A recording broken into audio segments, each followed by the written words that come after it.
美国前总统特朗普的个人律师向法院申诉了司法部此前要求财政部向国会披露特朗普纳税申报单的决定。特朗普的律师们反对司法部的这项决定，称民主党要求税务申报单是政治报复。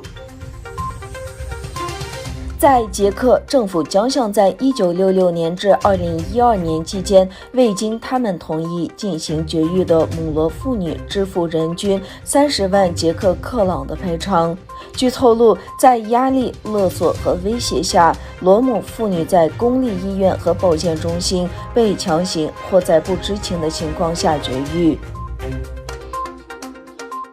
哈萨克斯坦西部阿克措比省一古墓中发现了公元前6至5世纪的早期铁器时代石坛和镀金礼件。根据阿克措比州州长办公室发表的声明，1个月前在该省穆加尔哈尔地区的铁器时代墓地开始考古发掘。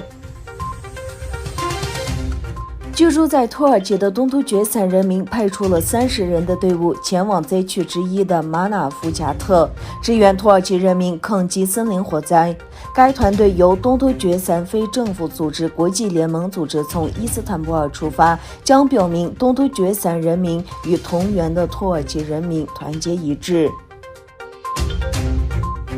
法国最高行政法院周三对该国政府处以创纪录的1000万欧元罚款，因为后者未能将空气污染降低到可接受的水平。法国最高行政法院认定，政府采取的措施不足以在最短的时间内改善污染情况，原因是其中一些措施的落实仍不确定，其效果也无法评估。目前正在中国扩散的武汉病毒德尔塔变体阻碍了暑假高峰期的旅游和消费，促使分析师随着疫情风险的升级，重新审视他们对中国的经济增长预测。疫情影响野村下调了对中国经济增长率的预期值。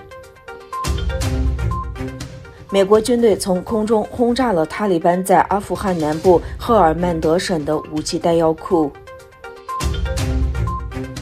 孟加拉国一场婚礼发生致命闪电悲剧，短短3秒钟内造成16人死亡。闪电事故发生在孟加拉国西部的诺瓦布干节区。据报道，新娘没有受到伤害，因为当时她没有参加庆祝活动。新郎受伤被送往医院。